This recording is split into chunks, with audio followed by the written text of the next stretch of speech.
നമ്മുടെ രാജ്യത്ത് എത്രയോ മാധ്യമ പ്രവർത്തകരെ, എത്രയോ ന്യൂനപക്ഷ മതവിഭാഗങ്ങളിൽപ്പെട്ട ആളുകളെ ഇന്നും ഉത്തരേന്ത്യൻ സംസ്ഥാനങ്ങളിലെ ജയിലിൽ അടച്ചിട്ടുണ്ട്.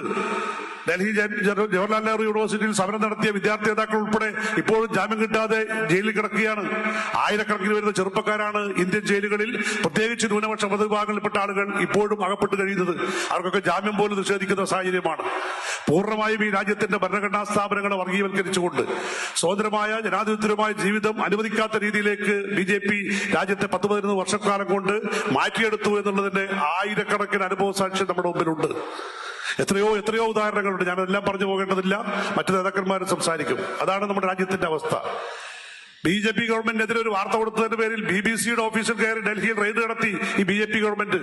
ലോകത്തെ ഏറ്റവും കൂടുതൽ രാജ്യങ്ങളിൽ സ്വതന്ത്ര വാർത്താവിതരണ ഏജൻസിയായി പ്രവർത്തിക്കുന്ന ആ മാധ്യമ സ്ഥാപനത്തിന് അവർ പറയുന്നത് മതരാജ്യങ്ങളിൽ പോലും ഞങ്ങൾ പ്രവർത്തിക്കുന്നുണ്ട്, ഒരു ജനാധിപത്യവും ഇല്ലാത്ത രാജ്യങ്ങളിൽ പോലും പ്രവർത്തിക്കുന്നുണ്ട്, അവിടെ പോലും ഇല്ലാത്ത ജനാധിപത്യ വിരുദ്ധതയാണ്, നിയമവിരുദ്ധമായ കാര്യങ്ങളാണ് ഇന്ത്യയിൽ നടക്കുന്നത് എന്ന് അവർ നിസ്സഹായരായി നിൽക്കുന്ന കാഴ്ചയാണ്.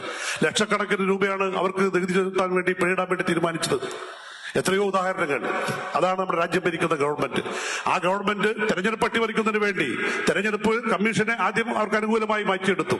നിഷ്പക്ഷതയുണ്ടായിരുന്ന തെരഞ്ഞെടുപ്പ് കമ്മീഷന്റെ ആ നിഷ്പക്ഷത പൂർണ്ണമായും തകർത്തുകൊണ്ട് കേന്ദ്ര ഗവൺമെന്റ് പോഷക സംഘടന പോലെ, ഒരു ഏജൻസി പോലെ തെരഞ്ഞെടുപ്പ് കമ്മീഷൻ മാറ്റി. രാജ്യത്തെ ഹൈക്കോടതികളിലും സുപ്രീം കോടതിയിൽ പോലും പക്ഷപാതിത്വപരമായ ഇടപെടലുകൾ നടക്കുന്നു.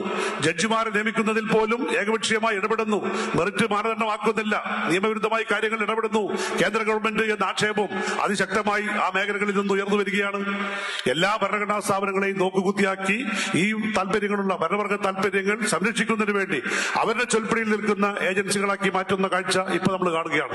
ഇപ്പൊ SIR നടപ്പിലാക്കുകയാണ് നമ്മുടെ രാജ്യത്ത്. എത്ര ധൃതി പിടിച്ചാണ് കേരളത്തിലൊക്കെ SIR നടപ്പിലാക്കിയത്.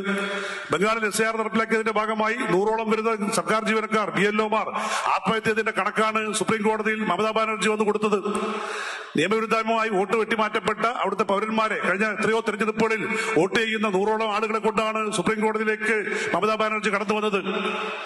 നമ്മുടെ നാട്ടിൽ പോലും കേരളത്തിൽ ഇന്നുവരെ, കേരളത്തിന്റെ ചരിത്രത്തിലില്ല, തെരഞ്ഞെടുപ്പ് ഡ്യൂട്ടിക്ക് ചുമതലപ്പെടുത്തിയതിന്റെ പേരിൽ ഒരു ഉദ്യോഗസ്ഥൻ ആത്മഹത്യ ചെയ്തത് കേരളത്തിൽ ആദ്യമായാണ് നമ്മൾ കാണുന്നത്. ആ സമ്മർദ്ദം ഒരു ഭാഗത്തുണ്ടാക്കുന്നു. എന്നാൽ അത് നീതിപൂർവമാണോ? ഈ വോട്ടർ പട്ടിക പരിഷ്കരിക്കൽ ഇപ്പൊ 4 സംസ്ഥാനങ്ങളിലേക്ക് തെരഞ്ഞെടുപ്പ് നടക്കുകയാണ്. പശ്ചിമബംഗാളും തമിഴ്നാടും ആസാമും കേരളവും. ആസാമിൽ മാത്രം SIR ഇല്ല. BJP ഭരിക്കുന്ന ആസാമിൽ മാത്രം SIR ഇല്ല. BJP അല്ലാത്ത പാർട്ടികൾ ഭരിക്കുന്ന ബാക്കി 3 സംസ്ഥാനങ്ങളിലും SIR. 85 ലക്ഷത്തോളം ആളുകളെയാണ് ഇപ്പൊ പശ്ചിമബംഗാളിൽ നിന്ന് വെട്ടിമാറ്റിയിട്ടുള്ളത്. ബീഹാറിൽ 65 ലക്ഷം വോട്ടർമാരെ വെട്ടിമാറ്റിയാണ് അവിടെ തെരഞ്ഞെടുപ്പ് നടത്തിയത്. ഇവിടെ ഏതാണ്ട് 25 ലക്ഷത്തോളം ആളുകളെ ഇപ്പൊ വോട്ടർ പട്ടികയിൽ നിന്ന് വെട്ടിമാറ്റുന്നതിന് വേണ്ടി അവർ ശ്രമിച്ചുകൊണ്ടിരിക്കുന്നു. കേരളത്തിൽ നമ്മുടെ ഇടപെടൽ കൊണ്ടും സാക്ഷരരായ ആളുകളും രാഷ്ട്രീയ പ്രബുദ്ധരായ ആളുകളുമായതുകൊണ്ട് അതത്ര എളുപ്പമല്ല BJP വിചാരിച്ചാലും. എന്നാലും എങ്ങനെയാണ് ഇതൊക്കെ അവർ നുഴഞ്ഞു കയറുന്നത് എന്ന് നമ്മൾ അത്ഭുതപ്പെടുത്തുന്ന കാര്യം.